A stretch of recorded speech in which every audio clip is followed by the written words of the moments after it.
के अभिभाषण पर उनको धन्यवाद देते हैं और अपनी बात को समाप्त करते हैं। धन्यवाद, आप बहुत अच्छे हैं। धन्यवाद।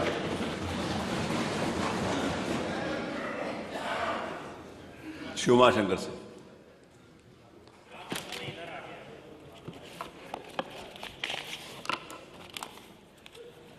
आदरणीय अध्यक्ष जी, आपने महामहिम राज्यपाल महोदया के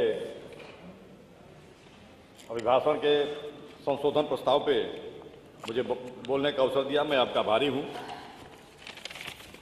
माननीय अध्यक्ष जी, मैं महामहिम द्वारा इस सदन में पढ़े गए अभिभाषण पे कुछ अपनी बात कहूं। उससे पहले 2 दिन पहले की वाकया चूंकि उसी से संबंधित है, एक इस विधानसभा में अजीब तरह की वाकया हुई। मुझे लगता है इस बात का कि हम लोग जब सदन चल रहा था, सदन चलने से पहले हम लोग सभी दलीय नेता बैठ करके सदन कैसे चले हम लोगों ने तय किया। उसमें उस विषय से हट करके सभी लोगों ने, उधर से समाजवादी पार्टी से हमारे मनोज भाई थे, सब लोग थे, सब लोगों ने कहा कि 22 जनवरी को, क्योंकि इसलिए कि सदन में ये पहली बार ऐसी स्थिति आई जब से हम भी विधायक हैं, जिस तरह से काउंटिंग हाथ कराह करके आपने किया था, उसी पे मैं आ रहा हूँ कि तो सब लोगों ने कहा था कि नहीं, उत्तर प्रदेश में 22 जनवरी को जो अयोध्या में कार्यक्रम हुआ सराहनीय रहा, सफल रहा। तो सब लोगों की भाई चिंता है, हम विभिन्न दलों में जरूर हैं, हमारे दल जरूर अलग अलग हैं, विभिन्न जाति धर्म मजहब के जरूर लोग हैं, लेकिन अगर सबको पता है कि नहीं, राम का जन्म अगर अयोध्या में हुआ है और उनके लिए अगर उनको स्थापित कर करके और सफल आयोजन किया गया जिसकी पूरी विश्व सराहना किया, हम उस दलीय बैठकों में सभी लोगों ने सराहना किया। उसमें उस दिन अगर प्रस्ताव आ भी गया, देखिए कोई भी ऐसा नहीं है, कार्यकाल किसी का भी हो। अध्यक्ष जी, जिस तरह से आज हमारी उत्तर प्रदेश की विधानसभा मान लीजिए देश में एक अच्छी विधानसभा के रूप में पहचानी जा रही है, उसके गैलरी या उसके एक आपके द्वारा संपन्न कराए जा रहे जो कार्य है उसको लोग आकर के उसकी प्रशंसा करते जा रहे हैं, तो हम लोग सबको गर्व होता है। भाई ये जरूर है कि हम भी उत्तर प्रदेश के हैं, इसी विधानसभा के हैं, तो निश्चित रूप से हमारे उत्तर प्रदेश में अगर कोई इस तरह का काम हो रहा है तो सबसे पहले हम उत्तर प्रदेश वासी हैं, हम सबको।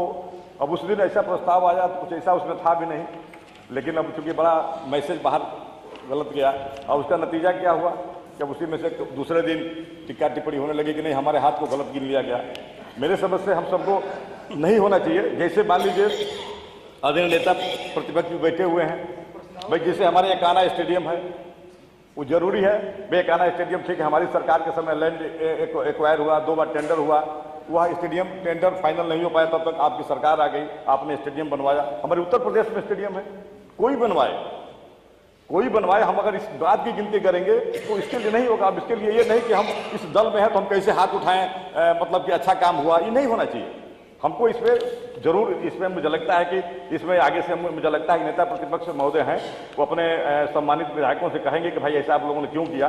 तो उसी में जैसे एक आदमी के विधायक आके सुबह कहने लगे नहीं अध्यक्ष जी मेरा नाम गलत छप गया, मैंने तो समर्थन में उठाया था। कितना मैंने पार्टी के लिए कितना अजीब सी स्थिति उत्पन्न हो गई होगी। तो मेरे समझ से ये ऐसा नहीं होना चाहिए, ये सब चीजें इससे हटके हैं। माननीय अध्यक्ष जी, स्टैंड सबके एक एक करके धीरे धीरे क्लियर होते जा रहे हैं, सारे लोगों के स्टैंड धीरे धीरे क्लियर होते जा रहे हैं। आगे हम तो देखिए, हम तो जहां हैं वहीं हैं, हमको इसकी बात नहीं है। इसलिए माननीय अध्यक्ष जी, मैं चूंकि महामहिम राज्यपाल जी के भाषण को उस दिन मैं बड़ा धैर्यपूर्वक सुन रहा था, क्योंकि जो पिछले कार्यकाल के जो सरकार के जो भी हर सरकार किसी के भी जो मान लीजिए बहुत ऐसे अवसर आए हैं कि हमारी बहुजन की सरकार रही हो, भाई राज्यपाल कांग्रेस के उसमें दिल्ली की सरकार उनके द्वारा चुने राज्यपाल रहे हैं, तो उनके द्वारा उस बात को कहा जाता है। मुझे 2-4 चीज़ों पे आपका ध्यान मैं दिलाना चाहूँगा। माननीय नेता सदन जी भी बैठे हैं, माननीय मुख्यमंत्री जी, जैसे अभी एक आवास के लिए सवेरे प्रश्न उठा था, मैंने अनुमति मांगा लेकिन समय के अभाव में नहीं मिल पाया। जैसे महामहिम राज्यपाल जी ने जब अभिभाषण पढ़ा, एक चीज़ बड़ा अच्छा हो जाता, जिस समय बहुजन की सरकार थी उस समय माननीय कांशीराम शहरी आवास योजना लागू हुई थी और उत्तर प्रदेश के विभिन्न जिलों में, विभिन्न तहसीलों में, वहाँ पे आज भी उस अपार्टमेंट में आप जाइए, नीचे रिक्शा, ठेला, ऐसे गरीब लोग उसमें रहते हैं, उसमें कोई जाति धर्म मजहब के लोग नहीं है, सभी लोग हैं। लेकिन दुख इस बात का है कि उस समय जो आवास कंप्लीट नहीं हो पाया, जिसमें 90% काम हो गए, किसी में 5% काम बाकी है, किसी में 10, इससे अधिक नहीं बाकी है। लेकिन आज 12 से लेकर के 24 तक वो हमारे शहरी आवास कंप्लीट नहीं हुए।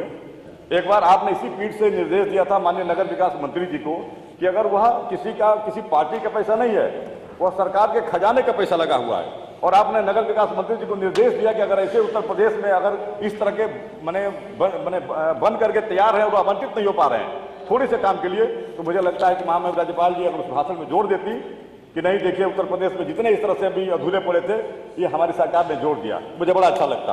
माननीय अध्यक्ष जी, एक बड़ी उम्मीद थी, जैसे हर डिस्ट्रिक्ट में मेडिकल कॉलेज की बात हो रही है, हर डिस्ट्रिक्ट में मेडिकल कॉलेज, मैंने बजट पे बात में रखूंगा, बलिया जनपद आज भी उस मेडिकल कॉलेज से वंचित है। उसमें जगह की परेशानी आ रही है कि शहर में जगह नहीं मिल रही है। तो अगर शहर हमारा मान लीजिए अगर जगह नहीं मिल रही है, तो मैं माननीय मुख्यमंत्री से आग्रह करूंगा कि उसको भी कोई कैबिनेट से शिथिल करके कहीं भी अगल बगल बने, सरकार के पास अगल बहुत जमीनें हैं ऐसी जहां पे उस जमीनों को सरकार चाहे तो चिन्हित करके, तो मैं तो माननीय मुख्यमंत्री जी, क्योंकि वो होगा, मैंने रसना के लिए कहा था, लेकिन रसना चूंकि उत्तर प्रदेश नहीं भारत के हिस्से से नक्शे से बाहर है। जब भी कोई रसना की बात आती है तो बलिया वाले लोग ऐसे कूदते हैं जैसे लगता है कि रसना नक्शे में ही नहीं है। और मैंने तो यहां तक कह दिया था इसी हाउस में कि अगर जमीन की कमी है तो रसना में स्टेट हाईवे पे मेरी 30 बीघा जमीन है, मैं सरकार को फ्री में देने को तैयार हूं, सरकार मेडिकल कॉलेज बना दे। मैंने तो यहां तक कहा था। लेकिन हमारे बलिया के लोग, अब बलिया के नेता भी लोगों के पास भी, मैं नाम नहीं लेता क्योंकि टिप्पणी, बलिया का नेता लोगों के पास उसी बलिया शहर में इतनी जमीन है उन लोगों के पास नहीं जी कि उसमें मेडिकल कॉलेज नहीं, कितने क्या क्या बन सकते हैं, लेकिन वो लोग नहीं देंगे। अब कहिएगा तो दस्तावेज लिया के भी दे दूंगा। अब बलिया शहर में है, 9 किलोमीटर की परिधि में है। चलिए वो सब समझ गए, आप आगे बढ़िए। 9 किलोमीटर की परिधि में है। माननीय अध्यक्ष जी, चलिए धन्यवाद, थैंक यू। माननीय अध्यक्ष जी, धन्यवाद। माननीय अध्यक्ष जी, बहुत कुछ नहीं। माननीय अध्यक्ष जी, हमारे आग्रह है, हमारी चीनी मिल बलिया में उद्योग के नाम पे 2 ही उद्योग था, एक कताई मिल थी और एक चीनी मिल। कताई मिल कब से बंद पड़ी है। चीनी मिल जब ये हमारे नेता प्रतिपक्ष महोदय उधर थे तो मैंने आग्रह करता रहा, तो ये कहे कि नहीं, इन्होंने कहा कि वो क्योंकि प्राइवेट मतलब PPP पे बनेगी, तो ये कहे कि नहीं आप ही बनवा लो। और बताइए हम मांग कर रहे थे, इन्होंने कहा आप ही बनवा लो। इधर भी जब बात करते हैं तो हमारे कई उस दिन मंत्री जी कहे कि नहीं भाई, तो नहीं, कहने का मतलब ये है ना कि कोई हम हर 1 डिस्ट्रिक्ट 1 प्रोडक्ट की बात करते हैं, ये सबसे जुड़ा हुआ है। अब हमारे यहाँ बलिया के लोग अपने गन्ना लेकर के आजमगढ़ जाते हैं घोसी में, तो इसलिए मैं माननीय अध्यक्ष जी, मैं आग्रह करूंगा, ये हमारा सौभाग्य है कि हम लोग नेता जो ये दलीय नेता हैं, आज ऐसे समय पे आपने अवसर दिया, हम सब सदा आपके आभारी रहेंगे। जिस समय आदरणीय नेता सदन और नेता प्रतिपक्ष महोदय, हम लोग चाहते हैं कि भाई हमारे जो नेता है प्रतिपक्ष के हमेशा रहे ताकि हम लोग अपनी बात रखें। लेकिन अब हमारे नेता जी, भाई हमारे देखिए, हमारा नेतृत्व हमारे लीडर अपोजिशन करते हैं, तो हम लोग चाहते हैं कि भाई इनके नेतृत्व में रहें। लेकिन अब चूंकि अब नेताजी हमारे नेता प्रतिपक्ष अपनी बात कहते हैं फिर चल देते हैं लेकर के, तो हम लोग अकेले हो जाते हैं। कभी रहेंगे तो हम लोग को बल मिलेगा। धन्यवाद। इसलिए मैं आदरणीय अध्यक्ष जी, क्योंकि मैं ठीक है, मैं समझ रहा हूं, क्योंकि इसलिए कि माननीय नेता सदन में बैठे हुए, समय का अभाव है, बहुत सारे मुद्दे थे, और मैं 2 विशेष मुद्दों पे आपका ध्यान आकृष्ट कराया। वो हमारे माननीय कांसीराम शहरी आवास, पूरे प्रदेश की स्थिति ऐसी हुई है जिसमें उदाहरण के तौर पर बलिया में रसना में वो बन के खड़ा हुआ है।